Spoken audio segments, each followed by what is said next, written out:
Well, in the last video, we saw Jesus in this conversation with the Samaritan woman. We saw him treating her with dignity and associating with her when most Jewish men would not have. We saw him offering her living water, which she didn't fully understand. And then we saw him revealing that he knew everything about her past, which was messy. She'd been married 5 times. She was now with a guy who was not her husband. And her response to that was to ask this question to take the focus off of her personal life, I think, about worship. What's the right place to worship? Is it on this mountain where my people worship, or is it at the temple in Jerusalem where your people worship? And I mentioned that Jesus was gracious enough to let her change the subject and to answer her question. So let's look at his answer to her question. He says that the time is coming when you won't worship in either place. In verse 22, he says, salvation is from the Jews. They do know more than you Samaritans do. They're faithfully keeping the Old Testament law, and you're not. But a change is coming. In verse 23, he says, a time is coming and has now come when the true worshipers will worship the Father in spirit and in truth. For they are the kind of worshipers the Father seeks. God is spirit, Jesus says, and his worshipers must worship him in spirit and in truth. So the typical person at this time thought of worship simply as an act, as something you do. I go to the place where God tells me to go. I offer the sacrifices the way that he said to, and I've worshiped. And honestly, there are some people today who treat worship that way. If I get up in the morning and get dressed in the right clothes and I go to the church and sing the songs and listen to the sermon, well, then I've worshiped. But Jesus changes everything. He says, no, it's a matter of the heart. What God cares about is that you really love him, that you're really worshiping in your spirit, that it's genuine. He says God is spirit. God doesn't live in the temple and eat the sacrifices that people offer or something like that. God isn't physical. God isn't a part of this physical universe. He created the physical universe, and he's everywhere. And what God cares about is the state of your heart.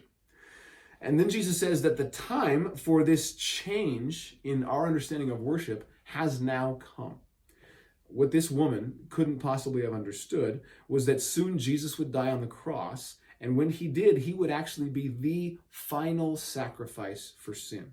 The moment that Jesus was crucified, the temple became irrelevant. It became meaningless, because now the only sacrifice that God cared about, the sacrifice of his son, had been offered. And we now please God by placing our faith in that sacrifice, by trusting in Jesus.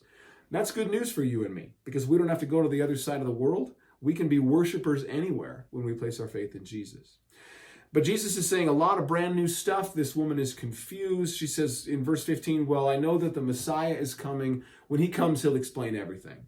Jesus says, I who speak to you am he, which means, first of all, you're not going to get a clearer explanation than the one I just gave you. But it's also one of the clearest times that Jesus talks about who he is in the entire Bible, in all of the Gospels. Jesus just says here, I'm the Messiah. And he didn't do that for the religious leaders of Israel, but he chose to do that for this woman, this Samaritan woman. Well, there's a lot more to the story that you should read on your own. The disciples come back. They're surprised that Jesus is associating with a woman. She goes and invites her whole village to come and meet Jesus. She says she's so impressed by him. She says, come see a man who told me everything I ever did. Could this be the Messiah? And what's neat about that, if you skip down to verse 39, is that many of them believe her, but then Jesus actually stays a couple more days there in Samaria, which must have been really uncomfortable for his disciples. And these people come to believe in him for themselves, not just because of her words, but they see him do miracles, they hear his teaching, and they say in verse 42, we know that this man really is the Savior of the world, which is a better response than Jesus got in most of the places he went in Israel. Here among these outsiders, he's received really well. There's probably a lesson for us there. There's also this connection, this conversation rather, between Jesus and his disciples in verses 34 through 38, where Jesus talks about how satisfying it is to do his Father's work, and he says that the fields are ripe for harvest. There are people like these Samaritans everywhere, people who are just ready to be introduced to Jesus and to receive the living water that he offers. And we'll look at the rest of the chapter and some miracle stories in the next video.